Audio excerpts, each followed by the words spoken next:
그동안 그 코로나 때문에 예배당에 오지 못한 그 뭐라 그럴까요? 그 그리움이라든지 이런 것들이 오늘 이렇게 많이 오신 거를 보니까 확실히 알겠네요. 그렇죠? 네. 심지어 시리도 그렇다고. 네. 제가 제 이야기를 잠깐 하면서 시작을 할게요. 우리 그 코로나가 막 터졌을 때 있었던 일이에요. 3월 중순쯤이었던 것 같아요.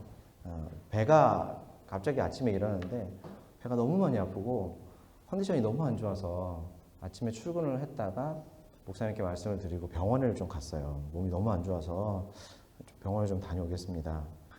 목사님이 약간 불안해 하셨지만 굉장히 불안해 하시더라고요. 뭐 이렇게 기침 나오는 거 아니냐고 말해서 아니 그런 건 아니고 지금 배가 너무 많이 아파가지고 조금 힘들다고 그래서 병원에 갔어요. 내과에 갔는데 갔더니 의사 선생님이 아주 경미한 그 장염 증상이 같다고 하시면서 약을 처방해 주셨어요. 근데 경미한 장염 증세 치고는 제가 몸이 너무 안 좋길래 겨우 걸어서 그 길 건너에 있는 약국에 가가지고 처방전을 주고 약을 기다리는 사이에 약국에서 아무래도 배가 너무 아프고 식은땀이 너무 많이 나고 그 다음에 이렇게 눈앞이 이렇게 아득해지는 거예요. 근데 제가 그 중고등학교 다닐 때 한 2번 정도 이렇게 기절한 적이 있었어요. 근데 그때 기억을 생생하게 하고 있어서 그때하고 증세가 너무 비슷한 것 같아요. 그래서 아무래도 여기 있으면 내가 지금 기절을 할 것 같은데 그럼 아주 분위기가 이상해지겠는데 싶어서 얼른 그 약 놔두고 바깥으로 나와서 신선한 공기를 좀 마시고 벤치에 앉았어요. 벤치에 앉았는데 그래도 컨디션이 좋아지질 않는 거예요. 그래서 이렇게 숨이 턱턱턱 막히길래 그때 그 순간에는 그 찬물을 좀 이렇게 한 컵 정도 마셔주면 괜찮아지거든요. 그래서 물을 뜨러 가야 되는데 도저히 다리에 힘이 안 들어가는 거예요. 그래서 일어나질 못하겠어서 털썩 주저앉아서 어떻게 할까 하다가 이렇게 사람들에게 부탁을 해봐야 되겠다 하고 이제 이렇게 사람들을 쳐다봤죠.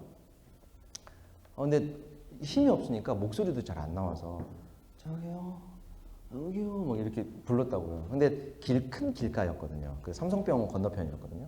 큰 길가니까 사람들이 막 차 소리도 들리고 해서 도무지 쳐다보질 않는 거예요. 그러다가 때마침 지나가던 아저씨가 딱 저하고 눈이 마주쳤어요. 딱 눈이 마주쳤는데 제가 이 마지막 기회다 생각을 하고 아저씨 죄송한데 저 물 한 컵만 좀 진짜 이랬어요. 제가 너무 힘이 없고 어지럽고 이래서 물 한 컵만 좀 이렇게 얘기했더니 여러분 어떨 것 같으세요?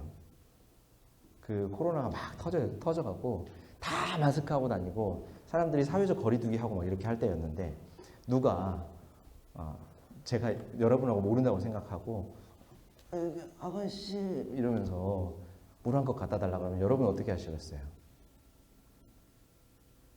응원 형제 어떻게 하겠어요? 막 응원해 주겠죠? 어떻게 할까요? 은비자매 어떻게 했을 것 같아요? 진짜? 정말? 이렇게 좋은 사람이 있는데 그 아저씨는 저를 딱 보자마자 아니요 하더니 진짜 이렇게 눈을 피하고 이렇게 길을 이렇게 따로 이렇게 도망가시더라고요. 그래서 어떡하겠어요? 저의 영원한 제 마지막 하나 남은 제 편 전화를 했죠. 아내한테. 내가 지금 여기 어디인데 막 쓰러질 것 같고 죽을 것 같아서 도저히 걸음을 못 걷겠으니까 좀 데리러 와달라. 마침 이제 코로나가 막 터졌을 때라서 그 제 아내도 쉬고 있을 때였어요. 그래서 데리러 와고 삼성병원 앞에서 택시를 타고 저희 집까지 왔어요. 한 1분 한 30초쯤 걸리더라고요. 정말 걸을 수가 없어서 한 달 반 넘게 지났고 여기 이렇게 건강하게 서 있으니까 지금 목사님이 혹시 코로나가 아닌가 하는 그런 불안감 같은 거는 안 가지셔도 됩니다. 근데 제가 그 아저씨한테 아저씨 이렇게 얘기할 때 그 아저씨가 저를 보면서 정말 막 정색하고 막 너무 깜짝 놀라가지고 막 이렇게 도망갔다고 그랬잖아요. 손을 절레절레 흔들면서 고개도 막 아니요 막 이러면서. 근데 그 순간에 어떤 생각이 들어요? 진짜예요. 그 순간에 성경에서 선한 사마리아인 비유가 이런 격이구나. 이게 그 강도 만나고 죽을 것 같은 사람이 이렇게 누워 있는데 제사장하고 레위인들이 못 본 채 하고 그냥 지나가잖아요. 그 순간에 그 생각을 하고 있는데 순간적으로 약간 제가 싫었어요. 지금 내가 죽게 생겼는데 지금 무슨 선한 사마리아의 비유는 지금 하면서 정신을 바짝 차리고 다시 아내한테 전화를 했는데, 오늘 본문 우리가 살펴보는 이 5장 12절부터 16절에 있는 말씀이 여러분들이 이 본문을 이해하는데 제가 방금 드렸던 제 이야기가 조금 도움이 될 거라 싶어서 제 이야기로 좀 시작을 해봤어요. 예수님은 계속된 그 본문에서 억눌린 자, 또 포로되고 사로잡힌 자를 자유롭게 하시는 일들을 계속해서 하셨죠.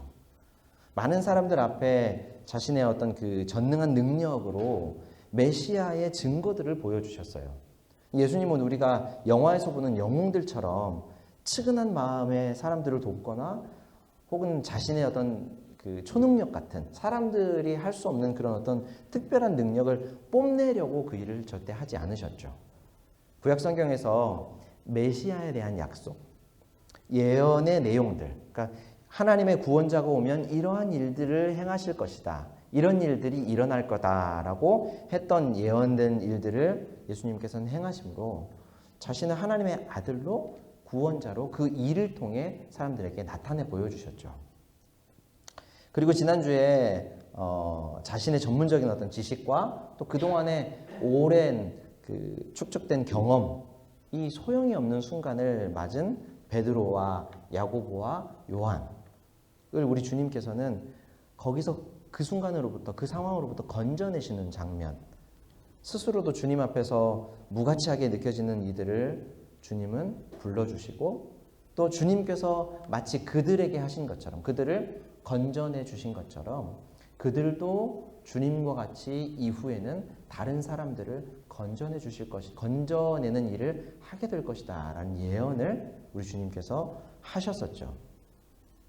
그렇게 우리 주님은 자신의 영광스러운 일에, 구원의 사역에 예수님의 이제 제자가 되는 베드로, 요한, 야고보 이 사람들을 동참시켜주는 장면을 우리가 지난주에 살펴보았습니다. 이런 놀라운 일들, 이전에 어떤 선지자나 율법 교사나 어떤 설교자도 하지 않았던 일들을 우리 주님께서 행하시자 이 소문이 그 근방에 아주 급속도로 퍼지기 시작했어요. 자, 오늘도 예수님께서는 한 동네에 계셨습니다. 아마 지난 본문과의 연속성을 좀 생각해 보면 게네사렛 호숫가 근처에 분명히 있었을 거라 지금 예상이 되는 거예요. 이미 이때는 많은 사람들이 너도 나도 예수님을 만나고 싶어 했어요. 그래서 예수님의 가르침을 듣고 싶어 했고, 또 병자들은 고칠 수 없는 자신의 몸을 예수님께 와서 고쳐달라고 요청하고 싶어 했고, 수많은 사람들이 예수님을 만나고 싶어 했었죠. 그런데 오늘 예수님을 찾아온 한 사람이 오늘 우리에게 이야기를 해주고 있는 이 누가의 눈에 띈 거예요.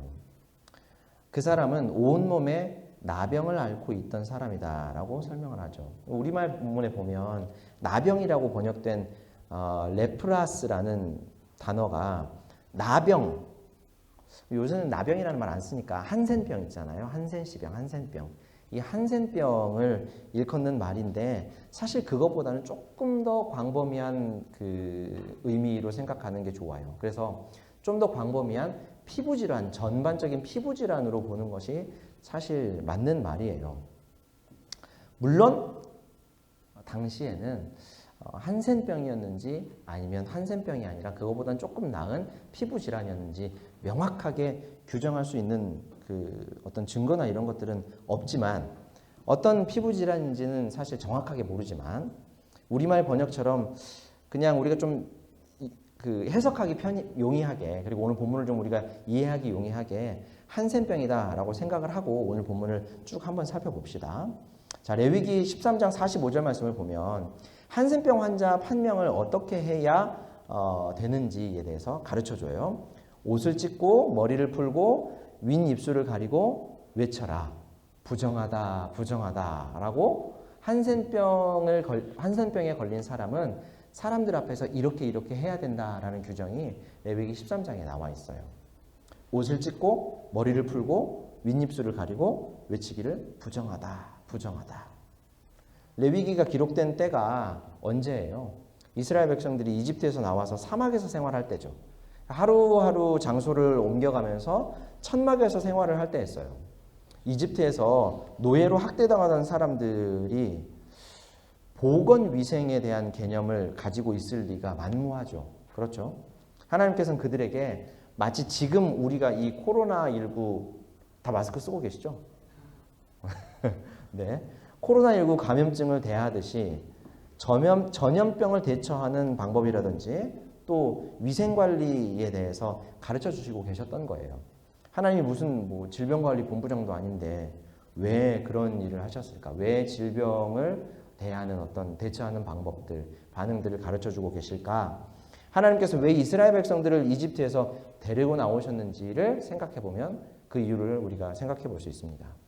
그들을 하나님께서는 자기 백성으로, 하나님의 백성으로 삼기 위해서, 하나님 나라의 백성으로 삼기 위해서 이집트에서 데리고 나오셨죠. 하나님의 나라를 이 이스라엘 사람들, 유대인들로 혹시 불이 다 켜진 건가요? 아, 깜빡했어요. 네, 죄송합니다. 어두워서. 하나님 나라를 이 이집트에 있는 이스라엘 백성들, 노예로 살던 그 이스라엘 백성들을 데리고 나와서 이 사람들을 통해 하나님은 자기 나라를 세우기를 원하셨던 거죠. 그래서 데리고 나왔었어요. 근데 우리가 잘 알기로 나라는 국민과 주권과 영토가 있어야 이루어지는 거죠. 물론 뭐 이 당시에 국가에 지금 우리가 방금 얘기했던 국가의 3요소 같은 이론이 정립되어 있지 않을 테였지만 하나님은 자기 백성을 굉장히 중요하게 여기시는 분이죠. 하나님께서 자기 백성을 구원하시기 위해서 외아들 예수님을 아낌없이 죽이신 것을 보면 하나님이 자기 백성들을 얼마나 소중하게 여기시는지를 확실하게 발견할 수 있는 바입니다. 자, 그런데 만약에 사막에서 그들이 그렇게도 아끼고 하나님께서 하나님의 나라를 새롭게 세우시려고 데리고 나온 이스라엘 백성들이 가나안에 가기 전에 사막에서 질병에 걸려서 만약에 몰살해 버렸다거나 아니면 많은 다수가 거기서 죽어버렸다라고 한다면 하나님의 계획이 흐트러지게 되잖아요. 그래서 하나님께서는 그들에게 이러한 방법들을 가르쳐 주셨던 거죠. 이것은 또 하나님께서 질병을 치료할 능력이 없어서가 아니라 하나님께서 주신 생명과 육체를 스스로 잘 관리하고 하나님 주신 생명의 풍성함을 누리게 하시려고 하나님께서 이러한 방법들을 또한 가르쳐 주신 거예요. 그러니까 여러분 몸 아프면 기도원에 가고 기도받아야 된다 그런 생각하지 마시고 기도하시면서 병원 가서 치료하시고 약 먹으면 돼요. 요한 3서에도 보면 너희 중에 아픈 사람이 있느냐? 그러거든 장로들에게 청해서 가서 손을 얹고 기도하고 그 위에 기름을 발라라 이렇게 얘기해요. 근데 그 기름을 바르라는 얘기가 우리가 흔히 성경에서 하는 어떤 성령의 기름이라든지 이런 기름이 아니라 치료제예요. 당시의 치료제, 마데카솔 같은 거, 후시딘 같은 거 그런 치료제를 바르면서 기도해라 이렇게 얘기하는 거거든요. 그러니까 여러분들이 그렇게 했으면 좋겠어요.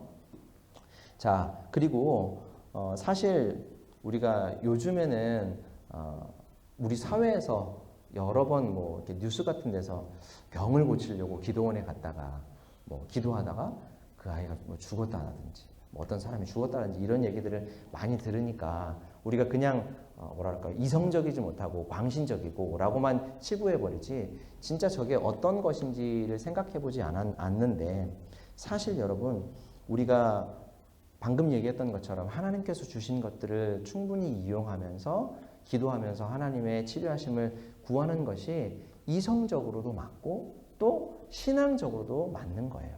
이 이성과 신앙은 언제나 대치되는 개념이 절대 아니라는 것을 여러분들 잘 아세요.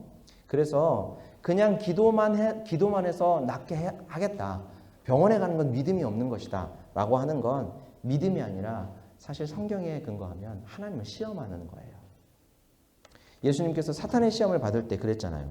사탄이 너 이렇게 해봐라. 그러면 진짜 네가 하나님의 아들인 줄을 내가 인정해 줄게. 내가 그렇게 알아줄게. 라고 얘기했죠. 그때 우리 주님께서 뭐라고 얘기하셨습니까? 하나님을 시험하지 마라. 이렇게 얘기하셨죠. 그렇게 말씀하신 이유는 그런 기적을 행한다고 해서 하나님이 하나님으로 인정받고 하나님의 아들이 하나님의 아들로 인정받는 게 결코 아니기 때문에 그래요. 굳이 그렇게 하지 않아도 하나님은 원래부터 하나님이에요. 굳이 그렇게 하지 않아도 예수님은 원래부터 하나님의 아들이시죠. 그리고 하나님은 자기 계획을 이루기 위해 자기 아들을 보내셨지 사람들이 요구하는 증거를 나타내 보여주심으로 하나님이 하나님이고 내 아들이 이가 내 아들이다 라고 하는 것을 증거하도록 하시지 않았어요. 굳이 그렇게 하지 않아도 하나님이고 하나님의 아들이다 라고 하는 사실은 변함이 없기 때문이죠. 자, 그래서 아프면 기도하면서 병원에 가세요. 은비자매가 오늘 아까 아프다고 병원 간다고 얘기해가지고. 자, 한센병에 걸린 사람은 스스로 옷을 찢고 머리를 풀고 입을 가리고 부정하다, 부정하다 라고 외치라고 했어요. 스스로 조심할 뿐만 아니라 다른 사람들도 주의해서 질병의 확산을 막기 위한 최소한의 조치를 할 수 있도록 했던 거죠. 자, 그런데 만약에 죄송해요. 입이 말하니까 한센병 환자가, 이 어려운 발음도 아닌데, 한센병 환자가 자신 주변을 지나가면서 이런 행동을 한다라고 생각을 해보세요. 아까 제가 코로나가 막 터졌을 때 아저씨 뭐 이렇게 했을 때 그 아저씨가 했던 반응을 생각하면서 정말 한센병 환자가 온 몸이 막 그 피가 흐르고 고름이 막 흐르는 그런 한센병 환자가 여러분 옆에서 지나가면서 그 머리를 풀고 옷을 찢고 입을 가리면서 부정하다, 부정하다, 부정하다 이렇게 하고 지나간다고 생각을 해보세요. 여러분 어떻게 하시겠습니까? 어떨 것 같아요, 여러분? 분명히 아까 저에게 반응하셨던 그 아저씨처럼 가던 길을 막 이렇게 멈추고 이렇게 피해서 가지 않겠어요? 그리고 그 사람을 쳐다보기도 싫겠지만 어쩔 수 없이 봐야 된다면 그 사람을 따뜻한 눈초리로 봐줄 수 있겠습니까? 어때요? 안 되겠죠. 근데 우리는 사실 조금만 합리적인 생각을 하고 이성적인 생각을 하는 사람이라면 아픈 사람이잖아요. 그래서 우리는 분명히 안 됐다, 어떡하냐라고 생각하고 그냥 지나가겠지만 당시의 유대인들, 특히 종교 지도자들이나 이 사람들은, 바리새인 같은 사람들은 어땠었냐면 저거 천벌받은 놈, 저거 하나님한테 큰 죄 저지른 놈, 저거 지옥에 떨어질 놈, 지옥의 불쏘시개로 쓰일 놈이라고 하면서 온갖 혐오와 경멸의 눈초리로 그 사람들을 쳐다보고 그 사람들을 피해 다녔었어요. 하나님께서 가르쳐 주신 의도하고는 사실 굉장히 다른 거죠. 그리고 하나님께서는 질병을 앓고 있는 환자와 접촉한 후에 어떻게 해야 하는지도 가르쳐 주셨는데 며칠 동안 자가격리하고 만약 그 사람이 어떤 물건을 만지거나 집에 들어갔을 때는 그러니까 질병을 앓게 된 사람이 어떤 물건을 만지거나 어떤 집에 들어갔을 때에는 그 물건이나 집도 며칠 동안은 부정하다라고까지 해서 개인 위생을 철저하게 하도록 가르쳐 주셨습니다. 요즘 코로나 때문에 우리도 잘 알고 있잖아요. 코로나 바이러스가 딱딱한 물체에서는 며칠 동안 살아있는다고 그렇게 얘기를 하더라고요. 유리나. 태연이 형제가 여기서 찬양을 많이 했는데 나 여기 만지면 안 되는 거 아니야? 네, 딱딱한 유리나 플라스틱이나 철 같은 데는 코로나 바이러스가 한번 떨어지면 며칠 동안까지 한 3일까지 살아있을 수 있다 그렇게 얘기를 하더라고요. 그러니까 한센병 환자와의 접촉도 사람들은 끔찍하게 싫어했었어요. 실제로 한센병은 단순 이런 접촉만으로는 절대 전염이 되지 않고 혈액을 통해서만 전염이 되는 걸로 알고 있는데 당시에는 그런 걸 잘 모르니까 그 사람을 만지면 그 사람의 질병이 나에게 옮길 거라는 생각을 했던 것이죠. 그리고 특별히 부정하다라고 했던 것 때문에 그 사람의 죄도 그 사람의 악도 나에게 전염될 것이다 라는 생각을 많이 했었어요. 그래서 한센병 걸린 사람이라든지 부정한 병에 걸린 사람들, 우리가 누가복음을 앞으로 이제 계속 살펴보게 되면 혈루증 앓는 여인이라든지 또 일어나지 못하는 태어날 때부터 걷지 못했던 사람이라든지 이렇게 나을 수 없는 병을 앓는 사람들은 당시에 모두 다 하나님으로부터 천벌을 받은 사람이라고 생각했었어요. 그래서 저 사람은 태어나면서부터 죄인, 지옥갈lum이라고 여겼었어요. 그래서 한센병도 그렇게 병뿐만 아니라 저 사람의 죄나 악도 나에게 전염될 것이다 라는 생각을 했던 것이죠. 그래서 그렇게 끔찍하게 여기고 그 사람을 접촉하기를 불결하게 생각을 했었죠. 자, 어쨌든 하나님께서는 자기 백성을 보호하기 위한 방법으로 이런 규정들을 사람들에게, 이스라엘 백성들에게 가르쳐 주셨는데 이스라엘 백성들은 그것을 혐오라고 하는 것으로 바꿔버렸던 것이죠. 자, 그런데 오늘 본문의 이 한센병 환자는 예수님을 찾아왔어요. 사실 당시의 유대인들의 문화와 인식을 고려했을 때, 지금 제가 충분히 말씀드렸죠. 고려했을 때 이 사람이 대중 앞에 나타나는 일은 굉장히 이례적인 일이에요. 사람들 앞에 나오기가 쉽지 않은 일이거든요. 특히 경건하고 거룩한 유대인일수록, 물론 그게 진짜 경건과 거룩이 아니라 외식이고 하나님의 의도를 완벽하게 오해한 것이지만 부정해지지 않으려고 애를 쓴다라고 하는 것을 알았을 테니까 이 사람이 예수님을 보통의 유대인, 랍비나 설교자나 율법교사, 성경교사로 생각했다면 분명히 이 사람은 예수님 앞에 나오지 않았을 거예요. 왜냐하면 지금껏 살아오면서 한센병을 앓는 동안 살아오면서 많은 유대인들, 그 다음에 바리새인들이나 종교 지도자들, 랍비들은 자기를 보면 경멸의 눈빛으로 쳐다보고 혐오의 눈빛으로 쳐다보면서 같은 장소에 있으려고도 하지 않았었거든요. 근데 분명히 이 사람은 예수님을 그런 사람들과 같은 사람으로 생각하지 않았던 것이죠. 한센병 환자는 예수님께 아주 비범한 말을 해요. 주여, 원하시면 나를 깨끗하게 하실 수 있습니다. 우리가 보통 아파서 기도를 할 때나 아파서 병원에 가서 의사 선생님한테 치료해달라고 얘기할 때 어떻게 얘기합니까? 하나님, 이러이러한 병이 있는데 지금 내가 이러이러 아픈데 하나님 치료해 주십시오. 하나님 낫게 해 주십시오. 하나님 깨끗하게 좀 해 주십시오. 라고 기도하지 않습니까?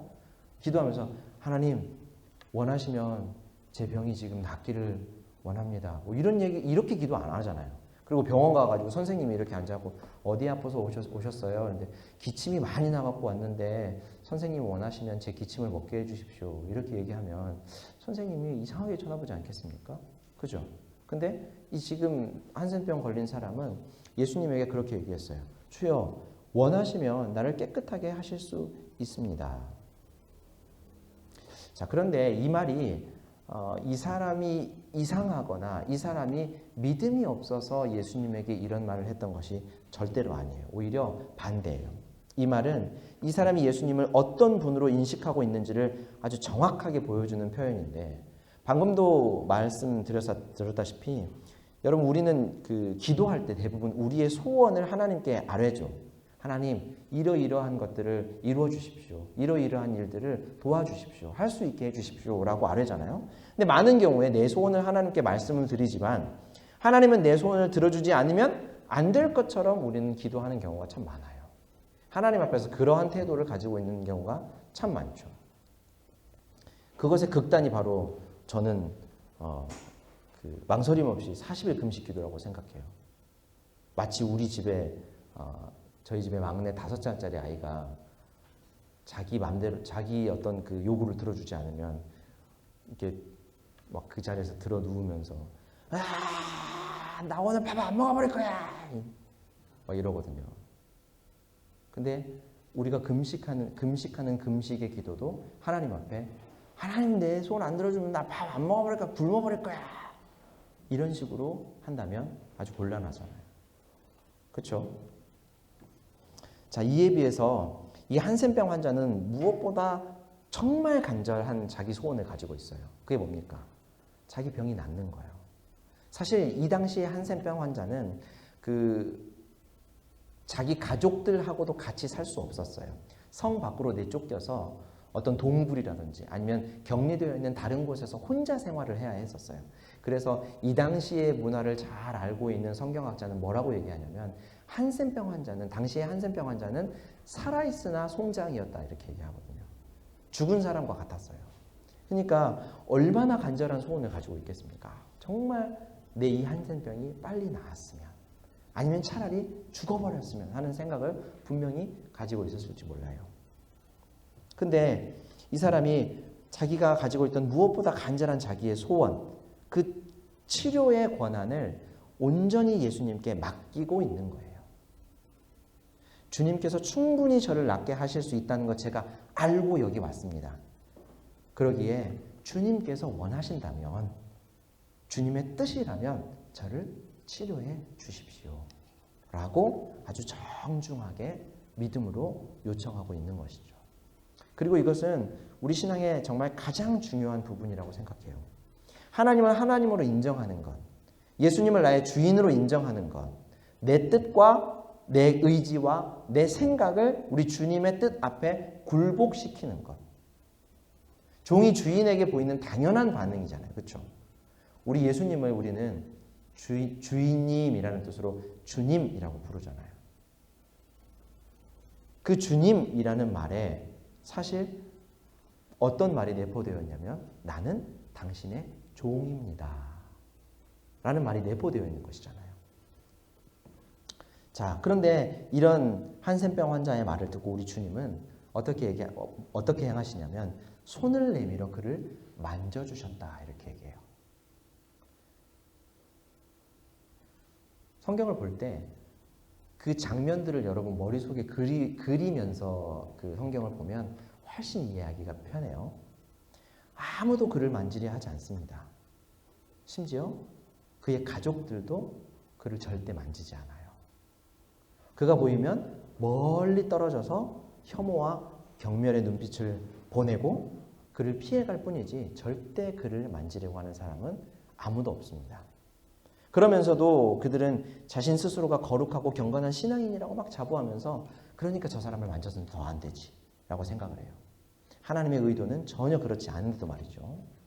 예수님은 하나님의 아들이시고 하나님의 뜻과 계획을 누구보다 확실하게 알고 계시고 이 땅에서 실현해 보여주신 분이죠. 아무도 접촉하지 않으려는 그를 예수님께서 만져주세요.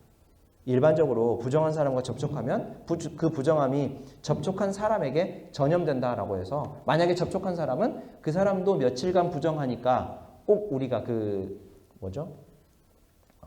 잠복기를 기다리는 것처럼 코로나 19 이거 이렇게 잠복기가 한 2주간 되잖아요. 그간에 접촉을 했거나 그 확진자와 동선이 겹쳤으면 자가격리하면서 2주간 기다리잖아요. 그런 것처럼 혹시 부정한 사람과 접촉했으면 집에 돌아가서 자가격리하면서 며칠간 그 사람이 스스로 조심하라고 구약성경에 레위기에 나와 있어요.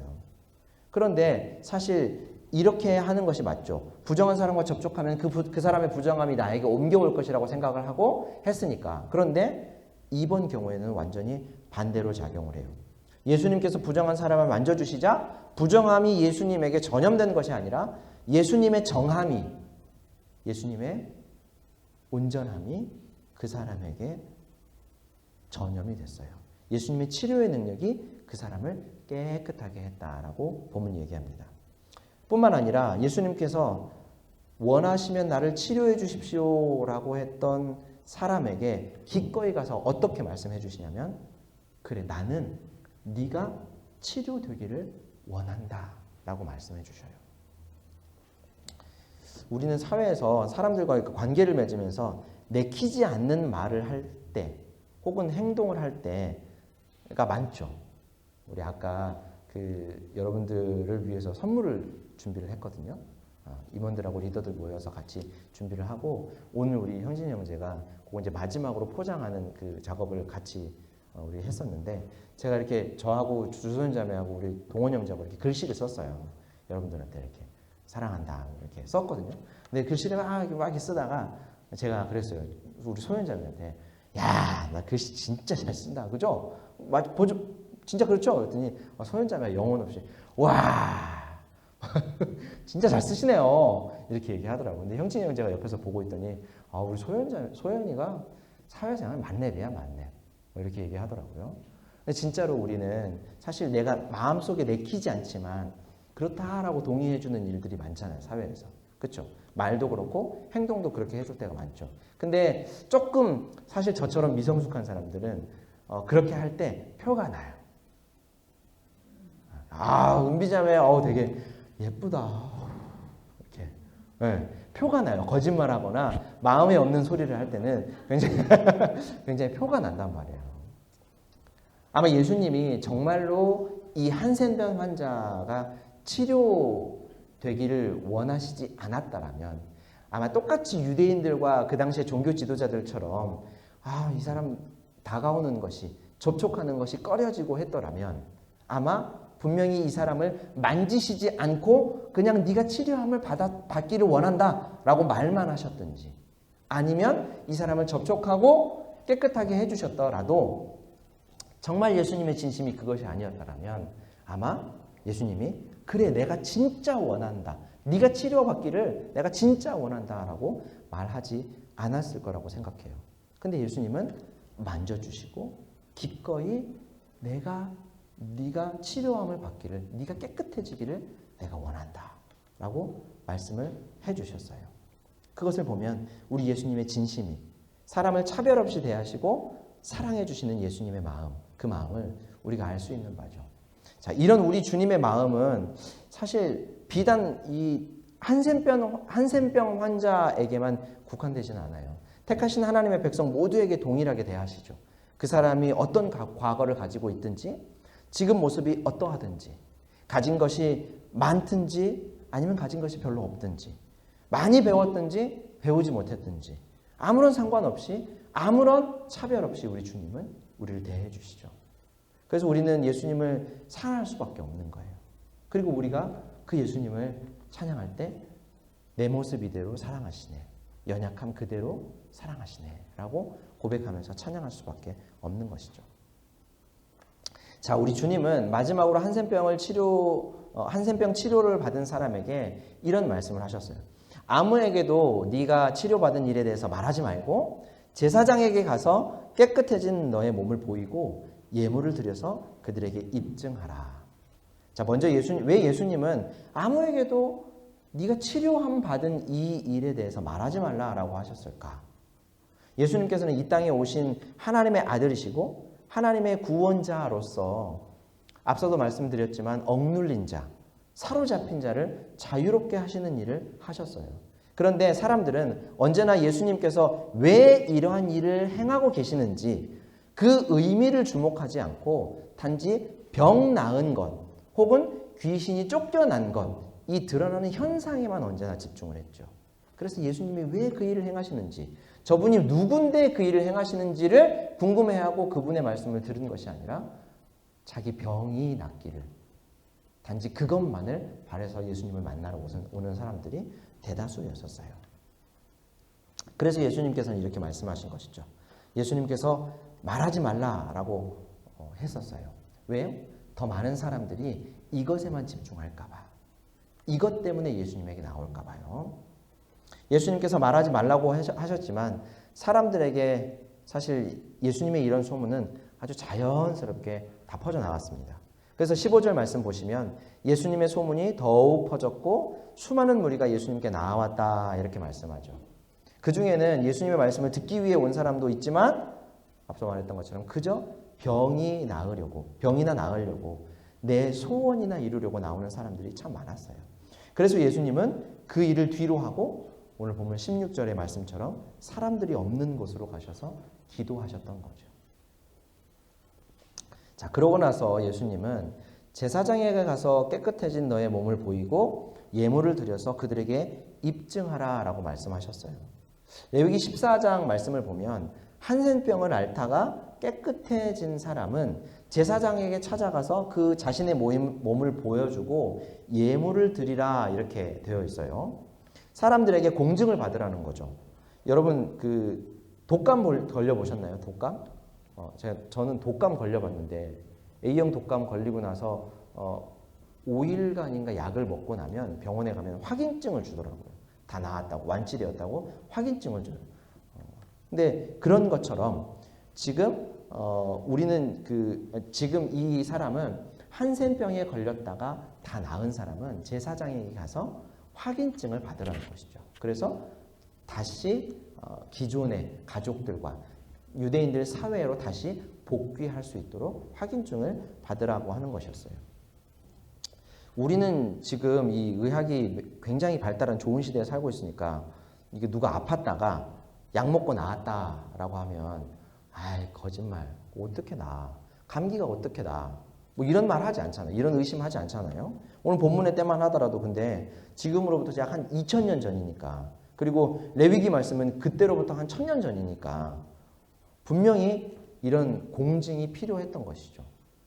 만약 우리 중에 절대 그런 일이 있어서는 안 되겠지만 코로나에 걸렸다가 완치가 돼서 집으로 돌아왔다고 생각해 보세요. 그리고 나서 한 달쯤 있다가 교회에 왔어요. 다른 사람 이렇게 얘기하면 상처받으니까 제가 해야 되겠네요. 제가 코로나 걸려갖고 만약에 다 이제 격리 치료하고 완치가 돼서 확실하게 치료가 됐다라고 확인을 받고 교회에 왔어요. 만약에 이제 한 달간 교회를 못 오다가 청년들에게 제가 단톡방에다가 여러분 제가 드디어 완치가 되고 이번 주에 교회 옵니다 라고 하면 계속 교회 오던 분들이 이번 주에 안 올 수도 있어요. 그죠? 그렇지 않겠어요? 그죠? 목사님 교회 오는데 나 이번 주는 쉬어야 될 것 같아. 이번 주는 좀 아무래도 안 가는 게 좋을 것 같아 라고 생각을 하지 않겠습니까? 분명히 그럴 거예요. 같은 이치죠. 근데 신기한 것은 예수님의 말씀이 보통은 완치 판정은 환자를 위한 거예요. 그죠? 그 사람이 완치 판정을 받고 다시 사회로 복귀할 수 있도록 다시 가족들과 사회생활로 복귀할 수 있도록 해주려고 그 사람에게 확인증을 써주는 거예요. 한센병 같은 경우는 진짜 완전히 격리 대상이었으니까 그 사람이 다시 생활로 복귀할 수 있도록 해주는 거죠. 근데 지금 예수님은 묘한 얘기를 하셔요. 깨끗해진 이 사람의 몸과 율법에 따라 예물을 드린 그 예물로 그들에게 입증하라 라고 오늘 본문 얘기해요. 못 믿는 눈치신데 오늘 본문을 한번 보세요. 본문을 몇 절입니까?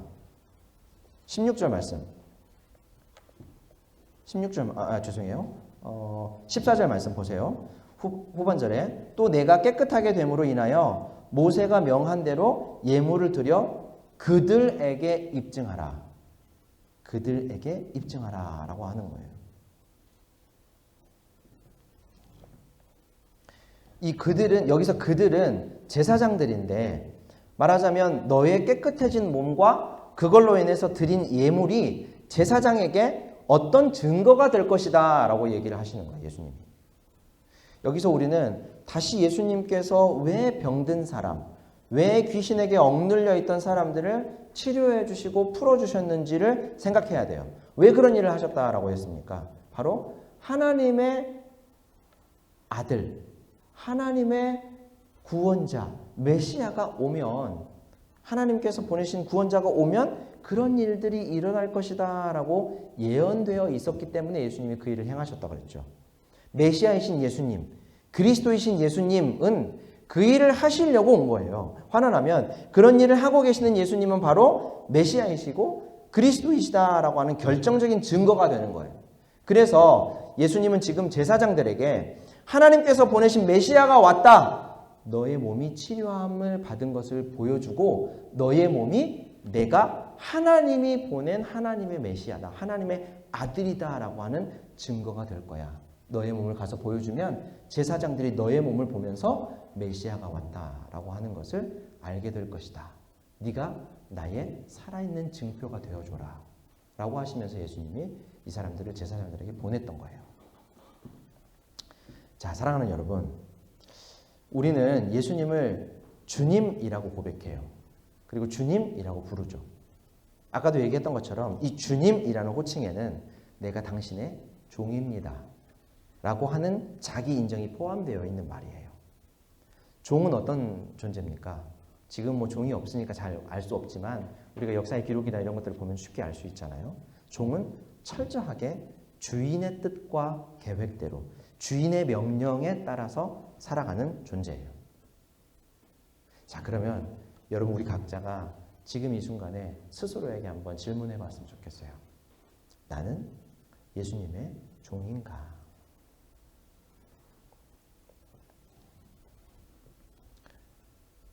그러면서 우리의 기도의 내용, 우리의 삶의 방향, 그리고 우리가 살아가는 삶의 목적과 목표 등을 한번 생각해 보면 사실 많은 경우에 우리는 주님을 나의 주님으로 부르고 내가 주님의 종입니다 라고 고백을 하면서도 이 관계가 전복되어 있는 것을 발견하게 될 거예요. 아까 제가 우스갯소리처럼 기도 얘기를 하면서 그랬잖아요. 마치 기도를 들어주지 않으면 제 막내 아들이 막 들어놓으면서 저거 사줘 안 사준 밥 안 먹어볼 거야 막 이렇게 했던 것처럼 우리는 우리 주님께 기도하면서 마치 하나님의 뜻과 우리 주인의 뜻을 생각하고 그 뜻을 깨달아 알아서 나의 삶이 거기에 복종되고 순종되기를 원하는 그러한 과정으로 기도를 하고 있는지 주님과 교제를 하고 있는지 아니면 그저 주님의 뜻과 계획 같은 거는 다 필요 없고 내가 지금 급하고 내가 원하는 소원들을 다 아뢰면서 내가 예수님을 주님, 주인님이라고 부르지만 마치 나의 주인이신 그분을 내 종으로 부리려고 하는지.